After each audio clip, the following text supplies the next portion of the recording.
I'm well. How are you, Katrina? I'm good, thank you. That's good. Do you remember, I can't remember the year, we met at Kidlit Vic conference in Melbourne. Do you remember what year that was? I think it was 2018, do you think? Or no, I think it was, oh gosh, I can't remember. Isn't it awful? I think it, I think it was. And it was the year before that,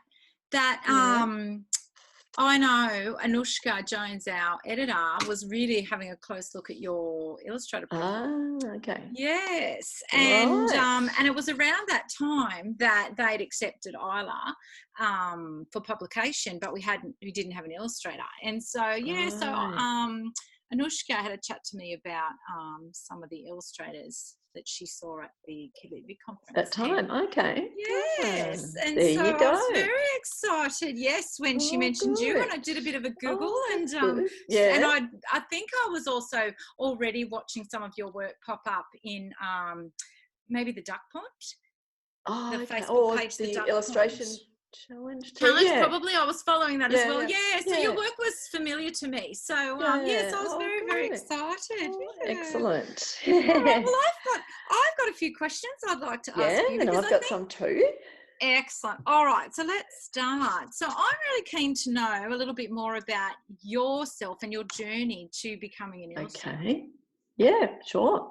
Well, I studied art and design at college, and then worked briefly in advertising. But my older sister was working in a record studio designing record covers, and I was desperate to get a job there with her. So eventually I did, and started my little journey into a art studio at World Record Club, they were called. So they were sort of a offshoot from EMI Records. Mm-hmm. Yeah, and we did record covers, which is going back. Are there any ones, famous ones that we'd know about? Probably not. No, they were sort of two colour, so that's hence why I sort of have got into doing a lot of two colour work. Yep. So but it was a good job. So where did you move from? And so you've moved off record covers. Where did you move to after that? I did a children's book, a chapter book during that time. Just took my folio to a publisher, and she picked it up. And then I ended up getting married and having children, and we had other businesses. So didn't get really back into the publishing until, a few years ago now, or, probably about 4 years ago. So... And Isla's not your first book, and you've done several before, Isla. I did this one years ago called The Lily Pilly Tree, and then I did two with Lake Press, so Thank You Mummy and Thank You Daddy. Yeah. So so Isla's the fourth one. Yep, and your first one with EK Books, is that right? Yes, that's right. Oh, very good. Well, you've blown us away with Isla, I can tell you, because your style is very unique, and it's very unique for an EK title, and it's very unique actually in the industry as a whole. So coming back to your album covers, record covers, and you said you were using only a couple of colours. Can you tell me then why in Isla's Family Tree, because I get asked this question a lot actually, why did you choose pink, orange, black and white as a colour palette? Yeah, well, Anushka really liked the black and white line work that I do. But of course, for a picture book, you have to have a bit of colour for kids. And I gave her an option of 3 colours together. So there was an orange, a coral and a yellow. And she said, no, I just want to do the 2 colour. Orange and pink kind of works with me. It's a nice pop of colour, and it worked well with Isla's being a redhead. I thought, cute little redhead. So, yeah. Well, can I then ask, why is Isla a redhead? Well, I don't know. She just came to me as a redhead. Isn't that interesting? It's like people say, why is Isla a girl and not a boy? And I say the same thing. It's because that's how she came to me. That's right. Sometimes you just can't force it. They sort of come alive, and you can't force that change once it sort of appears to you. In your mind. Yeah, that's it. Funny. So that happens with the illustrators, and it also happens with authors. That's very interesting. Very interesting. Yeah. And can you tell the story? I know the answer, but everybody would probably like to know. Can you tell the story behind the strawberry milk scene in our book? Oh, yes. Well, in the manuscript, you had it as chocolate milk, and I thought, how's this going to work with the pink and orange colour palette? So I thought, strawberry milk. So I think I emailed Anushka and just said, could we make a strawberry milk? And she ran it past you. And and you know what? I actually love strawberry milk and drunk it a lot as a child. Oak strawberry milk, and never ever liked chocolate milk. And I don't even. I'm so cranky. Yeah, I don't even know why I even put chocolate milk in the strawberry thing in the first place, because I don't even like it. Yeah, that's funny. So how did you feel? This is a very personal question, and I don't know if authors like to answer this. Illustrators like to answer this question. Yeah. But how did you feel when you first read my manuscript? Because I do believe illustrators need to sort of feel a connection pretty quickly before they say yes. Well, yeah. I actually loved it because I love drawing trees. A lot of my work, I incorporate trees and gardens and stuff, and so I could picture that. The forest and the trees so that really appealed. It takes a while, a couple of times to read to get a real, picture in your mind of, the story and how you're going to sort of play it out. But because of the trees and the story, the little girl and the family, it was all, I loved it. Oh, do you know what? It is so cute. Being an author and having an illustrator want to connect to your work and they can feel it. It's a magical moment, and I can't explain. And you have to. Yeah, what it means to us to know someone else is connected to your story. And before you are, an editor is as well. And so having 3 people in that court loving the book as much as each other is a really special connection. And that's why picture books work. Connection. Absolutely. Yeah, definitely. And so what made you then talk more about the design process of Isla herself? And there you can see in the screen there's an Isla doll crewmate there. And well, I've got mine in the background, but you can't see her. Why is she in a dress? Why has she got stripy stockings? Why has she got little black ballet slippers? Yeah, she just sort of came to me. I mean, do you want me to show you a couple of earlier ideas? This was sort of one of the family that I did earlier. Oh, she's got curly hair, so's Mum. Hair. And there's the cat. I've got a funny story about the cat in a minute. The cat was there early, and then that was another one with the curly hair. But I don't know, I just sort of, I think I like the straight hair, so yeah. And then this was probably, sorry. No, you're right. This is the one I think I showed Anushka, because I said, look, before I really say yes, I want to just send this to you to see if sort of I'm on the right, trail. And so that's, you may have seen that one. I did, fell in love. You don't know this, I printed them out and hung them in my studio, because there's a big gap between when you see initials and when you see first sort of roughs with the storyboard, and I just had them up there for ages in my studio, just going, there's my Isla. So that was sort of the first kind of I had to get her on paper and on paper. And the tree, the design of the tree went all the way through. I love our tree. I love trees. It's beautiful. And and this is one of my favorite questions I want to ask you. Any disasters or funny stories you want to share along the way?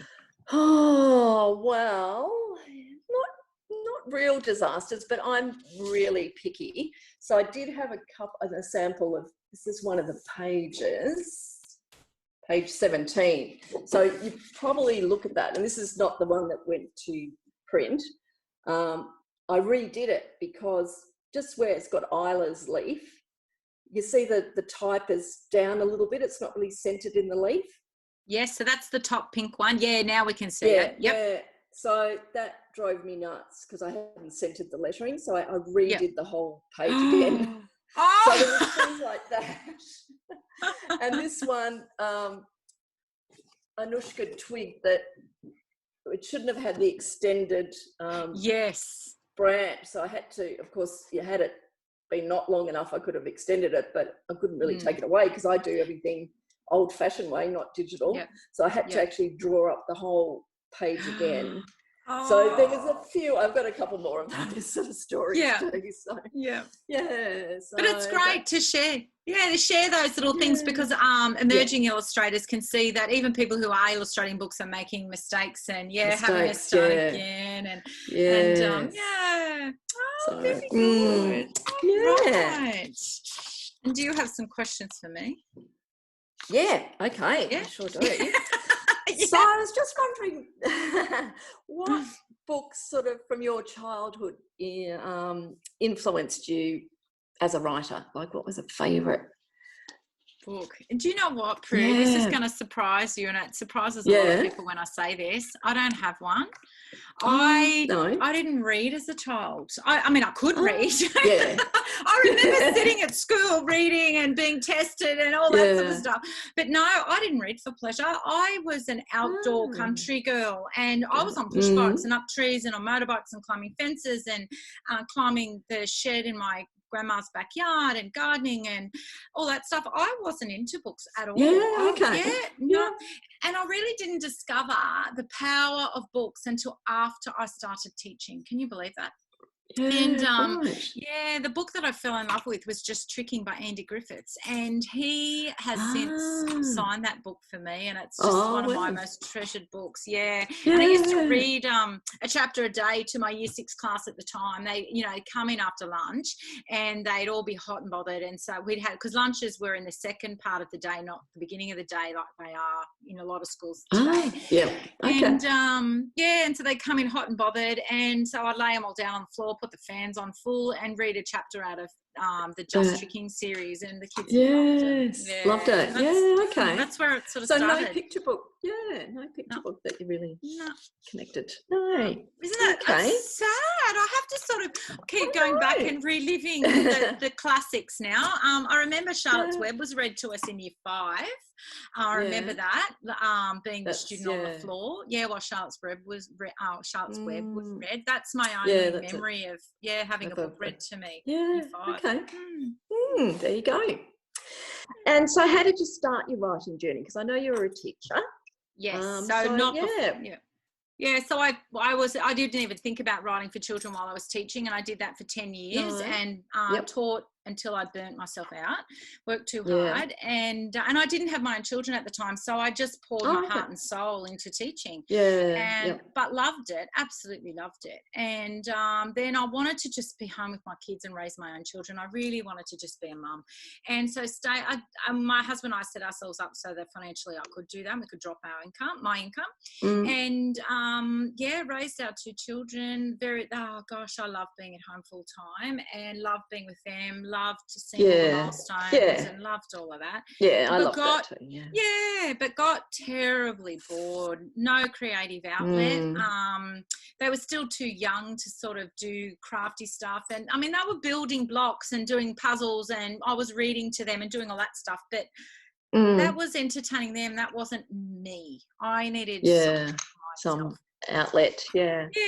So I just designed a career that could be flexible, so I could still be involved in preschool and primary school and do all that stuff, and became PNF president, did all that stuff. And but then I needed something for me, and I've decided I could be selfish and rebrand myself as a children's author, and then I could combine all my teaching with my love of children with a new career. So that's sort of a lot of writers seem to be teachers, don't they? Primary teachers. Librarians too. True. Oh, good. Excellent. So what's your work schedule like when you are in that writing mode? Are you sort of very disciplined or? No. No. You're making me confess all my sins here. No. I'm not a morning person. I am usually like getting out of bed every day and then rush to get kids off to school. Then I'll have my shower after everyone's out of the house. Unless I have to be somewhere, then I do drag myself out of bed early. Then I try to clear all my schedule so I can just be in the studio for the rest of the day until the kids come home. Pee out the washing unit or do all that stuff. And then I sit down, do a bit of admin, and then try to start getting into the writing. I get very distracted. I also, I'm in lots of committees and things, so I'm often running off to meetings or going here and going there, and I get a bit distracted. Busy, yeah. Yeah, so I'm actually looking forward to being locked down now for a few months. Yes, forcing us all to, Yeah, so what I do is I usually make sure everybody else is right, and then any spare time that's left, I then fit the writing in there. So, no, not disciplined. So does an idea just spring to mind and you sort of just, work on it? It comes from all over the place. And because it can come when I'm driving the kids to a sport, because my kids are very active after school. Nearly every day of the week I'm running after school to multiple events. You can't do anything with it at the time, and so I might put it in my notes on my phone. And I'm a person that once I lock down, I want to stay locked down. So if I only have, say, half an hour, I feel like I really, by the time I get into something, the half an hour's gone and I have to pull myself back out again, and I don't like doing that. Ideas here and there, just scribble them down, put them away until I have time to deal with shelve them for a bit.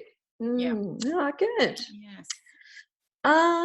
Well, this question was, did the publisher give you a say in who was going to be the illustrator, say, for our book and for other books? But you just sort of mentioned that a little bit earlier. But but every book's different. Curious. Well, Dandelions, EK were only just sort of starting up at the time, and I was asked by Anushka for a suggested style, not a name of an illustrator. And so I showed her a piece of Kiraleigh's work, and she agreed the style was right, and then she went and contacted Kiraleighh. But I didn't sort of directly ask her, but I was hinting. So that worked out. No Bards Week is published by Big Sky Publishing. They assigned. I didn't get a say there, but I'm very happy with how Sherry illustrated that book. Up to Something, I think Anushka already had Kiraleighh in mind when she rang me to let me know they'd accepted it for publication. And so she did ask me, and I think she knew I was going to suggest Kiraleighh anyway, so that worked out well. That was and then good and then your book, Isla's Family Tree, our book. Anushka took the lead in all of that, and then just discussed, your work, and I completely agreed. Anushka is very good at picking illustrators to match manuscripts, so there was no way I was going to say no, because she already had in her head what the book was going to look like using your style before I even knew she'd picked you. So you just got to trust that she knows what she's doing, and you go with that. So I was very happy. Good. And I've got another book coming out later, and Sherry, who did No Bards Week's, doing that one again as well. Oh, good. Yeah. Oh, there you go. Yes. Very exciting. And my last question to you is, what advice would you give to an unpublished writer? Oh, that's a good question. And you might like to jump in and see if you've got advice you'd like to give to unpublished illustrators as well. Maybe you can come back and answer the same question. My suggestion is start connecting with people. You don't need to be feeling like you're on your own. If you want to write specifically for write picture books, I would suggest go and do a course at your local writer centre or state writer centre, or the Australian Writer Centre, or the Australian Society of Authors, and go and do workshops and courses specifically aimed at the genre you want to write for. But that's the first thing. People think they can just write a children's book because their audience is really young and that will be fine. But it's not. Kids are really smart and young and inexperienced authors and illustrators forget how bright these children are. And so you've got to really cater for their needs and their interests and their short attention spans. And so you go and do a course that specifically helps you write for that genre. Then go and connect with your local community, local librarians, local bookshops. Get to know who the people are in those organisations that deal with children's books.